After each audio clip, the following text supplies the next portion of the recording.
Some of the more gruesome creatures I have encountered are those commonly called ghouls. They are most notable for their cannibalistic and necrophiliac predilections and for dwelling underground near the dead.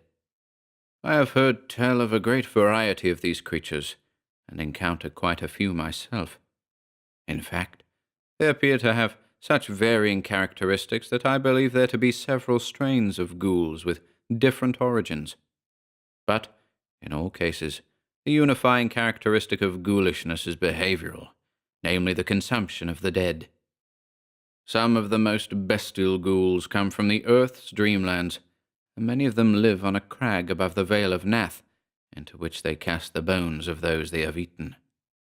Though they call this crag their home, many of them venture to the earth by way of dark, twisting tunnels. These ghouls have beardless, canine-like faces, pointed ears, red eyes, hooves, an exaggerated forward slumping posture, and rubbery skin that turns increasingly green as they grow old. They speak a meeping and glibbering language which can even be learned if one has a mind to befriend them. Following battle, their method of triage is rather cruel, as they tend to kill and eat their badly wounded, rather than allowing them some chance of recovery. From time to time, ghouls will steal into the bedchambers of children, where they will exchange a human child in a crib for one of their own. The ghoulish changeling child will unknowingly be raised by the human parents, until such time as it is called to return to its ghoulish tribe, often just before the transformation of the child's physical features makes it impossible to hide its ghoulish nature. During the process of embracing its ghoulish heritage, the changeling will slowly forget the language it used with its human family and other aspects of its former life. The fate of the children the ghouls take is unknown. Some believe them to be killed and eaten, but it may be that they are brought up in the ghoul society, where they learn their ways, including the proper way to feast upon the dead. They might undergo some terrible transformation into ghoulkind themselves, or perhaps they may ultimately go their own way as an adult to live dark and secret lives with whatever horrific knowledge their ghoulish education has brought them.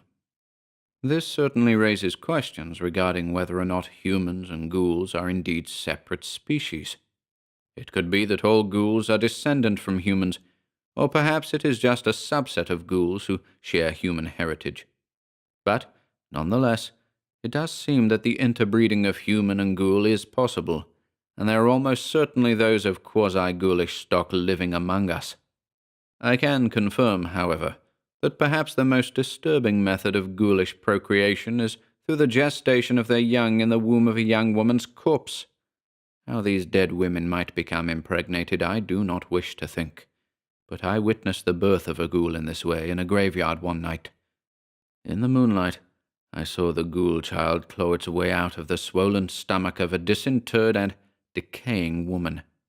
The abominable thing emerged covered in putrefied blood. Then, evidently famished by the effort of its birth, it fed on the dead flesh of its birth mother before scampering into the woods. Despite their teeth, claws, and taste for flesh, most ghouls remain more scavenger than predator. Some ghouls will even try to maintain some semblance of civility, such as the gaunt and almost noble ghouls who live in the catacombs beneath Paris. They have taken up a residence near graveyards where they clandestinely exhume and consume those laid to rest, sometimes taking the corpses from their caskets by way of tunnels they have dug under the cemeteries.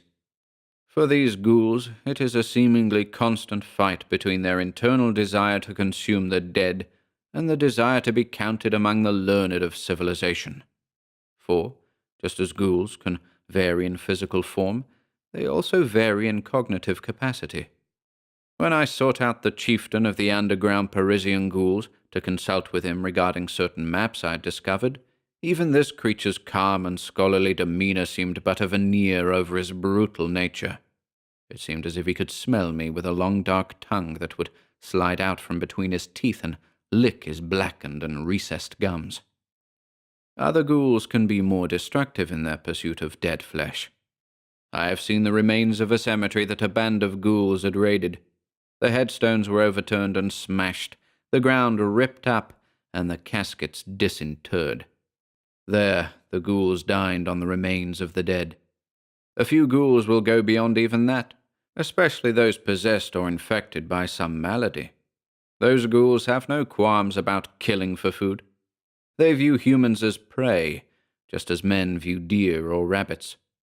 There have been reports of bands of savage ghouls devastating hamlets and villages, especially in Eastern Europe, as well as roving bands of feral ghouls in Arabia.